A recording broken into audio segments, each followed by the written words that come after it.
Chapter 10 Delivery Boy. "You're back sooner than I expected," Rouene commented when he returned. "Not that I know when you left." She had definitely still been asleep when he set off. "I found a potential job," Sorrel offered. "What kind of job is it?" she asked, and Sorrel explained. From Cybele Toll himself? It shouldn't be dangerous then, she decided.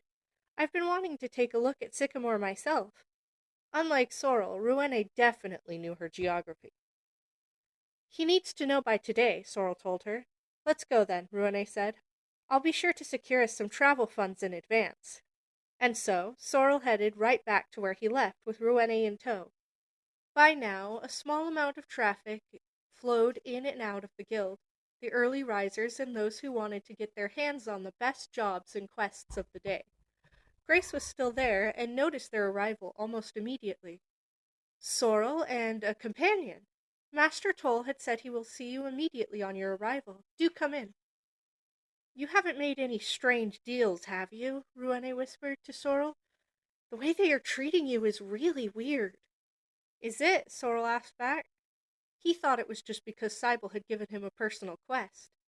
Sorrel entered Cybele's office for the third time, and was greeted by an instant smile dawning the man's face. "Shall I take it you have accepted my offer?" he asked.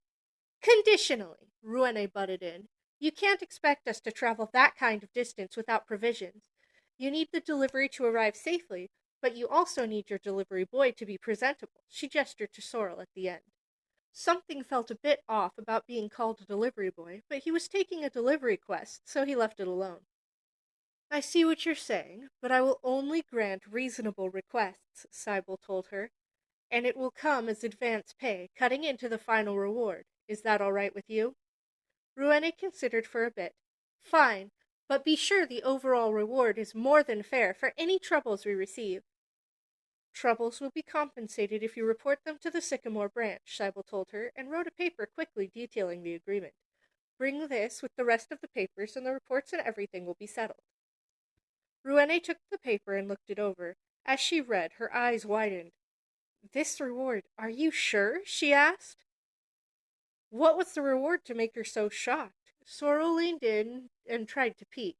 There was a couple zeros after the Julin amount that he hadn't been expecting. "Wow, that's a lot. Isn't this just a delivery job?" "Not exactly," Cybele replied. "Some of this remuneration is for the valuable information you shared with me earlier." Rouene gave Sorrel an odd look, but turned back to the page in question. "It looks like we have an agreement, then. When do you need this to be delivered by?"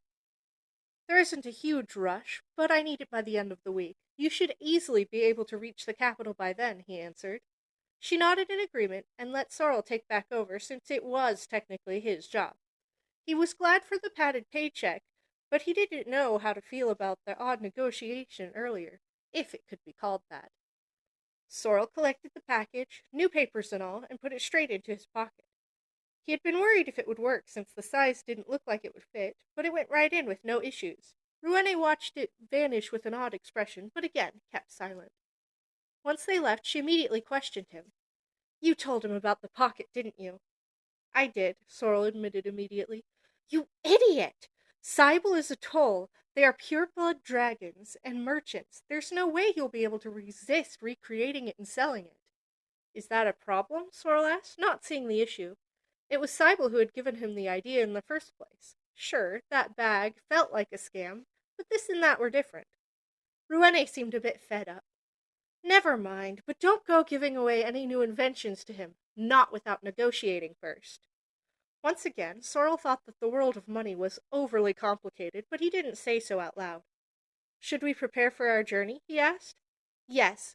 First we will need provisions and supplies," she said. "Luckily, our transport is covered, since I still have my carriage." Sorrel remembered the odd carriage from earlier. "Didn't you leave that behind?" "I had it retrieved. It technically belongs to my benefactor anyway." And there was the benefactor thing again. Another annoyance he would have to put up with. "Are we taking Jazz?" Sorrel asked. "We can't really leave him behind," Rouene replied, seeming somewhat reluctant. "I'm sure it'll be fine. We just need a bit more provisions." "Right," Sorrel agreed.